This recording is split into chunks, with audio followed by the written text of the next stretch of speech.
Hello, my name is Richard and thank you for watching this bite-sized session on creativity.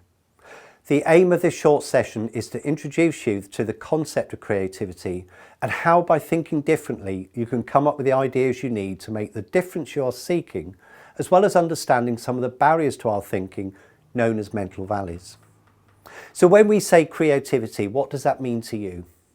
Well, according to the dictionary, creativity is the term we use to support colleagues produce or use original and unusual ideas. So when do we need to be creative? Well, when we hear colleagues saying things like, "We've always done it this way," or the processes are impacting on our ability to achieve the results we are seeking. Also, when the go-to statement is, "We need more staff," rather than maybe thinking of other ways to reduce the burden of work that may then not need those additional resources.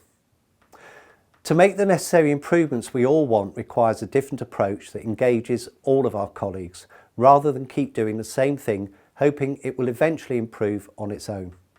One of the most dangerous phrases that impacts our ability to improve is the phrase, "We've always done it that way."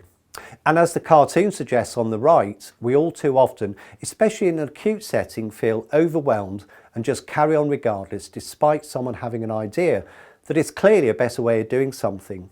But we tend to ignore this because we either don't feel we have the time, capacity or capability to try something different. So why do we need to be creative? Well, as already alluded to, this is to ensure we don't keep doing the same thing again and again that does not give us the results we are seeking.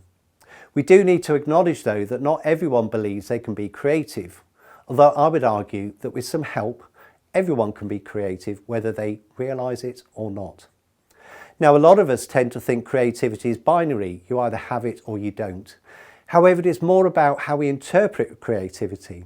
Some think of it as being very artistic as opposed to practical, and therefore, if I'm not particularly artistic, then I'm not creative. But it is more than artistic expression. Many of us will be making creative decisions on a daily basis without even thinking about it. Now, creativity is both a skill and a process that can be learned, and like any other skill, is something you can get better at with practice. From an improvement perspective, it is about giving time to nurture ideas, think differently, and creating a culture that engages with all colleagues in supporting them generate the novel ideas needed to make the necessary improvements we are seeking. However, some of us will need support to draw out those ideas through the use of tools and techniques designed to get the creative juices flowing. If you want to know more about some of these techniques, please look at the bite-sized videos on wordplay in 7 ways or contact the Improvement Hub. So what can get in the way of creativity? Well, Edward de Bono stated that as we learn, we form valleys or grooves in our minds that become fixed ideas and behaviours that we struggle to shake off. This is similar to the concept of rain falling randomly that organises itself into streams at the bottom of a valley. Once they're formed, then it will require much effort to deviate the flow of water from these valleys. And similarly, our minds work in much the same way, that through our upbringing, learning experience, we create these grooves or mental valleys in our minds that lead to our own assumptions and how a process works. And therefore we really struggle to move away from those thoughts. As a result, it can be extremely difficult to come up with new, innovative ideas that we need to make the differences we are seeking. Now, an example of this might be how we assume an emergency department runs. Over the years, through learning, reading the news or listening to gossip, we would have created in our minds a vision of what an ED looks like and our expectations from that. My idea would differ from that of our patients, operations officers, therapists, or our nurses and doctors. For some, we may be thinking of the physical space. Others may be assuming that it's always busy and overstretched. We may be focusing on a 4-hour waiting time as the normal. When we then talk about potentially losing our ED, for instance, then this could bring to mind losing all elements of the service, rather in reality, a reduction in some of the services that are being picked up elsewhere. Because we have these mental valleys, then it's difficult to think of anything else, and we convince ourselves there is no other way of doing it, and therefore we struggle to think of new and novel ways of working. Some other assumptions we might have include the following. patient access. So as a patient, I might assume that I will receive a letter on time explaining where my appointment is going to be. And I've agreed to this appointment.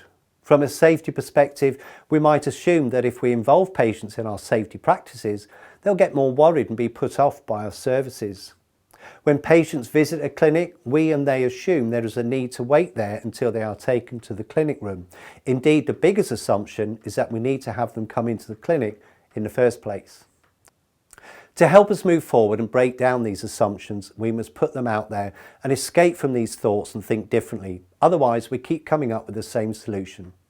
Now, this requires to be more creative, rearrange our information to create new grooves by actively escaping and exploring other possibilities. Now, it's not easy though, and may well need support by using a specific tool to help us. One tool is known as Be Someone Else. This is where we try and imagine how another organisation might tackle the same task. In other words, how would McDonald's deliver vaccines? They might look at their own processes and may well think of introducing a drive-through rather than expecting colleagues to come to a clinic just because we've always done it that way.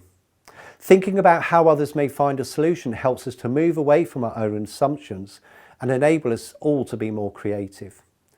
Thank you for listening, and when you embark on your any improvement project, think about getting those assumptions out there. See how you can bust those assumptions by thinking differently and taking a leap forward.